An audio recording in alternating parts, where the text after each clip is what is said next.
G'day everyone, it's Michelle J. Raymond, and I am excited to be having another episode this week with an expert who is actually doing the work. Jen Roth from JLL, welcome to the show. Hi, thanks for having me. Now, I like to start these conversations by asking you, what's a day in the life of Jen Roth at work like? Tell us, what's your role, and are you supported by 1,000 people because you work at a big company? I wish. I am the senior manager of global social media at JLL, which is a commercial real estate company, global commercial real estate company. Gosh, a day in the life for me really varies. I don't have any direct report currently. I'm kind of a one-man show right now, doing a lot of the strategic work for JLL, really amplifying what we've already got and making sure that the foundations are set for us to be successful in social media.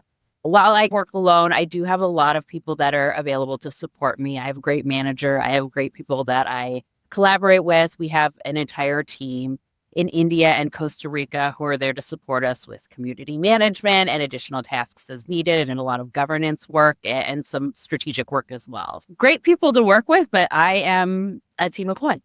It seems to be a pretty common theme across businesses of all sizes around the world in different industries. Now, you joined JLL roughly a little bit over a year ago, if I understand correctly. And in that time, you decided that it would be a great idea to launch both a global social media strategy and an employee advocacy program in your first year. With so much you've tackled, how did you decide where to start and what was the priority? It was difficult. When I first started, I met with a lot of stakeholders across the company, just talking about how they were using social media, what their needs were, what were big priorities for the company overall. There was a theme that was continuous throughout my conversations, which was a really big need for employee advocacy. They didn't really know how to say it or what it was. We talk about it as like eminence, employee eminence, getting people to use social media. Our industry is built on relationships. If you think about real estate overall, it's really person to person. So helping people enhance those relationships online, building their digital Rolodex was really important, I think, for all our business lines and all the people that we worked with. So that was a common theme that stood out. I think the other theme that stood out was we just had a lot of activity happening and no reason for doing one thing or not another thing. It was just like, as me and my manager call it, random acts of content. So we needed to start putting a lot of those guardrails around it and start moving things into different locations. And so starting with building an employee advocacy program gave us a great place to move a lot of content into as we were setting up our global social strategy. Amazing. I can only imagine the free-for-all that was happening around the world and you coming in and taking a look and go, okay, then where will we start? But I'm sure it's been fun to kind of get your teeth into it and figure out how to make this work. But if somebody that's listening to the podcast is thinking about how do you launch an employee advocacy program? We all can agree that it's a great idea to have your team active and out there, but it's not quite so simple. What do you recommend needs to be in place before they invite their first group of employees to take part? Because I know everybody is keen to jump to content, but I feel like that's a bit of a recipe for disaster. Yeah, that's a great question. I've set this up at my previous company as well. So I've got a little bit of experience in setting up employee advocacy programs. I think what helps is having buy-in, not only from the people who would be using it, but really top-down leadership buy-in to help advocate for advocacy within the company. Additionally, a really solid tool is super useful. You can do advocacy by sending emails and sending people content and things like that, but it gets a little jumbly and it's really hard to measure the impact of it. So having a really good tool that helps bring all that measurement back in-house and measure your impact, you can do earned media value off of it. You can see how much your employees are amplifying the reach of your overall company. That is super, super helpful. And then I think also marketing partners or partners within the organization, communications partners who will help set up the program throughout the organization and throughout setting these up at a different organization. We had people manage categories. I couldn't do it all myself. So The people who were in different areas of business were the ones who were bringing the information in, making social content out of it and putting it out to the groups that were interested in it. Partners from talent and culture who are constantly making stuff about those topics. People in corporate comms who are doing all of the press releases and anything like that. Just people from throughout the organization who are typically going to be submitting content to the social media pages, giving them their own sort of universe on employee advocacy within which to do that. Not only are they going to take pride in it, but they're also going to help get adoption with their own groups on it.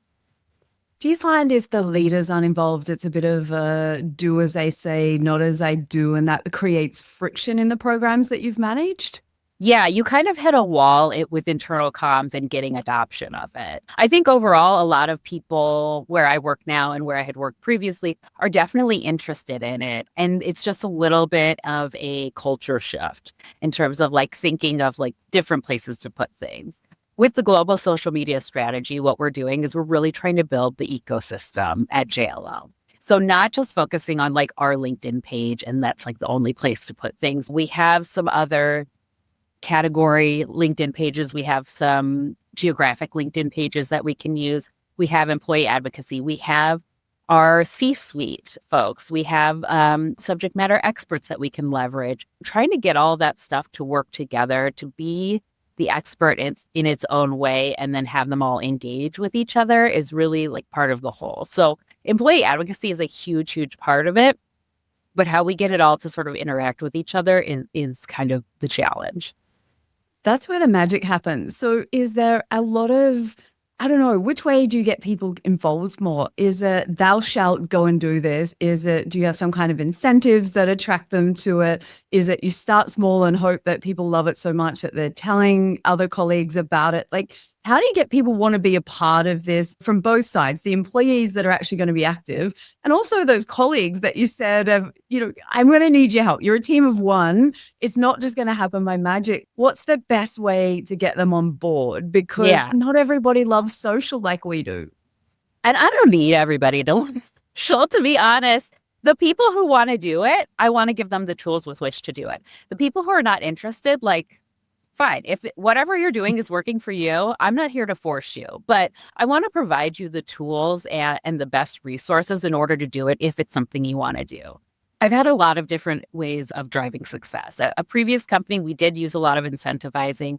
We had leaderboards. We would do a drawing every month and give away Amazon gift cards for the person who shared the most or the person who was like getting the most impressions. If we had a certain piece of content we wanted people to use, we would say, share this content between X date and X date, and you'll be entered for a drawing to win whatever. My previous company was a lot smaller, so that was a little bit easier to kind of get people, amped up about and using. So now that I'm at a global company and the shift is a little bit slower to get people involved, I found like doing the demos with certain business groups has really gotten people excited about it. Our tool makes it super easy to share on social media instead of getting like a PowerPoint of like, here's a picture to use and here's some copy to use and make sure you copy and paste this exactly correctly.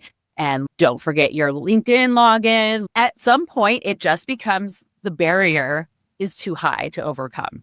If we can just send them a link and we're like, here it is, just click share, you're done. That's so much easier. And then we get the metrics on the back end. So we get to track it. So from a marketer perspective, they're on board because we get the tracking and we can see the results. I think from the perspective of the users, it depends on their acumen and what we have available for them on the tool. We've really worked a lot this year to make sure that all of our processes are in place for getting content onto the tool, and then working to ensure that all of our internal communications lead back to the tool. And that's the one place we go. And then people are going to start getting used to it and seeing it over and over again. And then they're going to get more familiar with it. But yeah, I've told people I will hop on any call at any time and do a demo. I will talk to Australia at 7 p.m. I will talk to China at 8 p.m. while I'm like trying to keep my kids out the door. I'll be like, give me a half hour, just eat chocolate and be on the iPad while I do this demo. But, I'm like the one woman dog and pony show with, here's how it works. It's so easy. Aren't you excited? I just love that you're sharing the reality, because this is what it's really like to try and get these programs off the ground. And the thing that I laugh at as I scroll LinkedIn and I see, in the feed, there's so many posts right now that are, it's so great to get your employees to share. They'll get, 10 times more reach, 100 times more reach, whatever the magic numbers are that are going around at the moment. And it's so easy. Just go and flick some kind of magic switch that's in your business, and everybody's then going to go and start posting. It's going to be so easy. You're going to have your feet up, Jen. And I'm just like looking at these posts going, you've never done it, have you? Because even if I look at myself, right? So I've been creating content for 11 or 12 years now on LinkedIn. So a long time. My business is teaching other people how to do that and rolling that out to their teams. Over the last few weeks, I've sat in front of my computer, looked at what I was going to post, and then walked away from the computer and didn't post anything. And that's been going on for around 2 weeks. Stopped yesterday because all of a sudden my brain decided that whatever the block was, that's now gone away and I'm going to start posting again. Now, I'm someone with that experience. I've got ideas coming out of everywhere. I've got content that I could repurpose like crazy, and I still didn't want to post. And so this is what I like to have that conversation to say, sometimes you do need to hold people's hands and say, it's going to be okay. Whatever's the block in their minds about why this is too hard basket, you sometimes need to slow down and meet them where they're at, instead of just saying, this is all so easy. Like, it's just posting, people. You can write a sentence, and in your case, we've already written it for you, but it's not that easy. So I appreciate you sharing that. Actually takes support of the people in the program, not just the software, but actual support as well to back them up if they need help. I think that's why I want to have these conversations with the reality of what's going on out there to get these types of things happening, because I know that there are people trying to launch new programs and just going, I don't know how to get them moving. I am trying. I've seen so many burnt out kind of people in roles like you just going, I gave up dragging them along. Is your policy, look, if you don't want to do it, don't do it. I'm moving on to the people that do. Is that the easiest way to deal with that? Basically, I've got a ton of really great partners within the organization who know the people that they work with the best. They know their brokers the best. They know their salespeople the best. They know all of the business the best that they can. There are going to be people who are really interested in doing it. There are also going to be people who are great at it, who don't need this tool, who don't need our help, who have their own voice on social. This is not for them. They've got it. They're good. They're running. They've got their own voice. They've got their own brand. Have at it. I think it's the people in the middle. There's people who are very resistant. There's the people who are really good. And there's the people in the middle who are like, I know I need to do this. I don't know how to start. I'm scared. I don't want to build my own platform. I don't want to be like an influencer, which don't worry, nobody's going to be an influencer off of this stuff. But I think just bringing the authenticity in and really sitting in your power and knowing how much power you hold as an individual, not only for, furthering the brand and furthering the company. And if that's not of interest to you, that's totally fine. But for your own business, I think it's so interesting and so important, especially as millennials are starting to reach a lot of those really high decision-making positions. And we're very online. I sort of straddle both worlds of the pre-digital and the post-digital. So I'm like, you had a Rolodex, and the Gen Zers I sit next to are like, it's a Rolodex. But you had a Rolodex. You had your clients and the people you worked with and the business cards, and you had that on your desk. That is LinkedIn now. That is your online Rolodex. Those are the people you collect throughout your career. And that's the best way to be reaching them. Also, there's email. Also, there's phone calls. Also, there's all kinds of stuff. But if you're like, hey, I knew a guy who used to work at this company. Where did he go? What is he doing? You can look them up and see where they are. They're a new lead. The other point I like to make with people too, especially when it comes to advocacy and why choose advocacy over utilizing the brand pages, is just think about any other vendor you've worked with. Think about how you use social media. If you've worked with a vendor, if you've worked with a brand, if you've partnered with somebody, have you followed their company ever? Probably not, but you followed that person. And that's where you're getting your information about the company. I'm going to follow you, Michelle, and I'm going to get information about your company from you. I'm not following your company, but that's where I'm getting the information. And that's where I'm building sort of my algorithm of conversation around the places that I worked. When I worked in architecture, my whole feed was architects and design and things like that. And when I worked in telecom, it started to lean more telecom. And now that I'm in CRE, I'm building my Rolodex of people in CRE, and it's very like commercial real estate-y, but also there's always been a background, at least in my personal algorithm, of like the social media experts. So it's like real estate, telecom, social media. So, just following the people around, building my algorithm and engaging with them has been really important. But yeah, it's the person to person that really drives the authenticity, the impressions, and just like getting to know the company and what the company's up to better than the company can do themselves. There is no doubt that there is a massive benefit in nurturing relationships online. I mean, that is literally why I fell in love with LinkedIn 11 years ago. I was in sales at that time. So I was an account manager in the beauty industry that had 80 clients spread around Australia. Here you go. Off you go and sell in a new company, in a new industry. And I didn't have any of those relationships built. And so it was LinkedIn that I discovered that, hey, I didn't need to go around door to door like I would. Customer visits were a big part of my role. But ultimately, how do I stay in contact with them when I'm not on the road and I can only be in one place at one time? And God bless Sydney traffic, getting around from place to place. I lose an hour every time I want to go anywhere. And so being on LinkedIn allowed me to have that conversation with one to many. So I could replicate myself in lots of different places. And I built that beauty community globally. It was the best time on LinkedIn ever. Because remember back in the day when I was young as a Gen Xer, when I could jump onto LinkedIn and connect with as many people as I wanted because there was no restrictions. I would send people DMs. They would respond. It didn't matter who they were or where they were. And it was really amazing. I thought this tool is just like, why is not everybody using it? Because you can access anyone in the world, subject matter experts. You can get their ideas, their opinions, you can learn from them. And that's what caught me in the beginning. These days, it's a lot trickier because we're so crowded. We've probably got double the amount of people on the platform. But for me, that was always the opportunity. But the thing is, I still love LinkedIn for those reasons. That has never gone away. And there's probably one question. So I'm known for talking about the power of two. So bringing employees and company pages together and getting the best out of both of them, because as a brand, that's exactly what you're doing really in your day-to-day. But how do you decide whether content should come from the JLL company page or pages or an employee or both? Is there a process that you're doing to kind of go, you know what, this belongs here, that belongs there? Yes. I mean, I can tell you what it would look like in an ideal world, and we're still building that universe at JLL, but I think we're really on the right path. So in an ideal world, we're like, there's a thing happening. There's a big commercial real estate conference happening. Our C-suite is all going. We want to have people get this takeaway from us being there, that we're the experts in commercial real estate, that we're the experts knowing like what's happening in the future, things like that. What should we do? So because we have so many experts and our C-suite is so prevalent on LinkedIn, obviously we recommend them talking about it in their voice.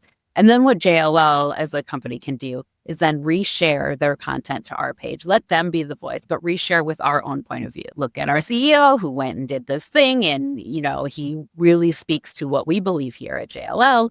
Things like that. That's a really good way to, again, build the ecosystem. So we're not just like duplicating content across all the different platforms, but using them for their strengths. Our CEO knows his voice the best. We want him to be the most authentic that he can be. And then we can sort of piggyback off of that. Additionally, everybody else who's there liking all the things, engaging with the people who are commenting or tagging us. If we're at a big real estate conference and other people are tagging us, or we get opportunities to sort of like do some work together, that's a really good way to bring a lot of people in. So it's just kind of seeing what the landscape is and what the takeaway we want to be. Sometimes there is not a narrative for the brand page, and that's okay. Sometimes it really makes more sense for it to come from the people. And I think that's really the power that we have to leverage. But where we can craft a story for the brand page that sort of fits like a global feeling that reaches people that are not there. I like to talk about bringing the offline experience online. Like, what can we bring back? What kind of intelligence can we bring back? What can we put directly in the feed that's going to give people that feeling, that experience, bring them the knowledge? And that has to go deeper than here's a picture of us at our booth. Here's a picture of a guy talking at a thing. Here's like some beautiful music with people talking to each other and they were there. We have to go a lot deeper. So that's really the goal and the focus of what we're doing overall is just bringing all of those insights, all of that experience into the feed. Amazing. And I can only imagine that with so many employees and so much going on that you are constantly vetting what is the best way to get this out there, because I would imagine that the demand and the ideas that are out there for content is overwhelming at times. Do you have a process for, as our common friend Molly Hopkins says, no buts? And she was kind of sharing on the podcast that when people come to her and she has to say no, but go this way. Do you have like a similar thing that you need to do as well? Because there is like an element of, can we put this on social? Can we put this on social? Like, just like it's this magic never ending. You've got, 1 million followers. Let's make sure all 1 million people can see this. How do you navigate that with people? Oh, I like to use a lot of data to navigate that with people. So my no but is really employee advocacy. Like, no, this isn't the fit for us. But if you put it here, the people who have the connections in that geography or who are going to that conference, they will see it there. A lot of the times what I've been doing is, hey, we want to geo-target a post to X location. So I'll go into our LinkedIn page and I'll be like, okay, how many followers do we have in X location? I'm trying to figure it out. Say Mexico. I'm like, okay, so it's Mexico City. It's not all of Mexico, but I've got 13,000 followers in Mexico City. Okay, not all of Mexico, just Mexico City. Anything under 2,000, I can't see. I don't know. It's not worth it. Then I'm like, all right, brand pages are maybe reaching 1% of their audience. So take that 13,000 and bring it down to 1%. 1% of that or 10% of that might be interested in the thing you have to say or the conference you're going to or the listing you're putting out there. Do you want to go through all of this work to reach 130 people? Or do you want to give it to the people who are there, who are going to be there, and who are going to reach those people most authentically? And that's like our no but. But the proof is really in the pudding and proving it out. It's difficult, but from what I've seen, especially when we're geo-targeting stuff, we're not reaching a lot of people. We're reaching like 200-ish, and even that is an overestimate. Look, I'm going to just put it out there. I don't think anybody should geo-target any posts at all in 2026. I don't think they ever should have. I think it's the biggest fallacy on a LinkedIn company page. And there's a lot, but I think that one's at the top of my list because these days with the new algorithm that's out there especially, it is designed to make sure that the right content is connected with the people who would be most interested. And I believe it already knows if you mention the country or, language around that it's going to do it. So I hate geo-targeting. I'm just throwing that out there. I don't want to hijack this whole podcast episode. Maybe I should do one of my own and just talk about that because you're right. The maths just doesn't add up. And sometimes it is that data that is the easiest way to see I can do it, but it's not going to be seen by anybody. And so what's the point of all of this? So I love that data is your no but I read one of your posts on LinkedIn where you were celebrating your first year at JLL, and I'm going to do a very short summary of it, but you wrote about learning to set boundaries, radically prioritize, and not sweat the small stuff. What does this look like in the day-to-day of what you do now? I think when I started there, it was like, there was a lot of opportunity. And I told my boss, I said, there is so much opportunity for improvement. It's really difficult to know where to start. And so sometimes you have to pick the things that are either going to make the most impact and forget all the other stuff, or do some low hanging fruit that's going to be like quick impacts and get a few quick wins under your belt before you dive into the big stuff or while you're working on the big stuff. So that's kind of where that's going. Again, I'm like one person. I can only do so much at one time. I've got like a family of my own and everything else. So I cannot be working around the clock. So it's sort of like, what's most important? What's most impactful here? What actually needs to happen right now? And what could I maybe do next week or next month? Or can I say, can we wait on this? I've got X, Y, and Z going on and it will make more sense when we're doing that. So In a role where I used to be able to tackle everything on my plate prior, my plate is small and my meal is big. And so I have to pick the bits that are going to be the most nutritious and delicious to start with. Oh, I'm going the opposite. I'm having dessert first. We'll work our way backwards, but that's the story of my life. And I get it though. It is about, I think there's a balance between having some wins for yourself that keep you going while you try and eat the elephant one bite at a time, as they say, Exactly. because this doesn't stop. From what I can figure, there is no end date to the improvements you could do because you've got new people coming in, the program's changing, you're learning, the business is evolving. The algorithms are always changing. Oh, God bless the algorithms changing. We love that. How are you finding the algorithm now? Do you enjoy it more than what it was, say, a year ago? Because I didn't want to, but I think I'm actually liking it more at the moment. And that's a bit of an update on my views. But I'm curious, do you enjoy it more now, LinkedIn 2026, or historic?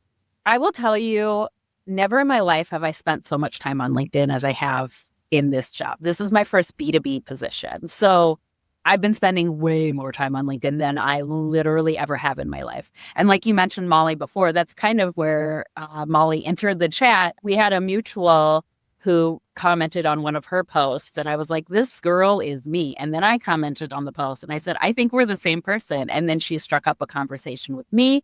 And then we've had this really great thing where we just chit chat every once a month. We're two people who work in commercial real estate in like the exact same positions at competitors. We're not like sharing any trade secrets, but we're like talking to each other, not only about commercial real estate and doing social media for commercial real estate, but just like what it is to be like a working mom as she's like coming into her own with that. And it's just been an incredible friendship that like I made online, and I've been able to see her in real life. So I would say, yeah, the LinkedIn algorithm is like doing it for me right now because it's bringing me those opportunities to connect with people I never would have otherwise, outside of like local professional organizations. And we do not live in the same locality. So it's been incredible. It's been really great.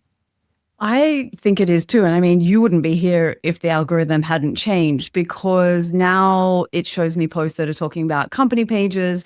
I think Molly did a post around that. You show up in the comments. That's how we connected. So at first I was like, where's all my old friends going? And now I'm like, oh, actually, these are the people I need to be talking to around topics that I'm interested in. So I'm on board. But I have one last bonus question for you.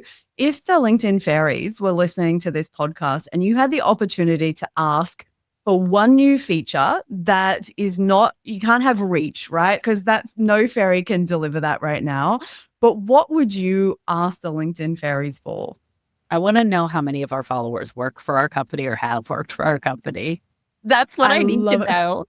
I love it. I may have an answer for how you can do that, but we will talk about that after this podcast. But yeah, I mean, I think if we come down to more of those analytics on pages, this is what I keep telling the pages team. If you're listening to the podcast pages team, more analytics, more visibility around what's working and what's not would be amazing. So Jen, thank you again for coming on the podcast and sharing so honestly about what it actually takes to do this. And as a human, as an employee, and somebody that is, just out there trying to find a way through, how do you do this at scale? So I appreciate everything that you've shared today.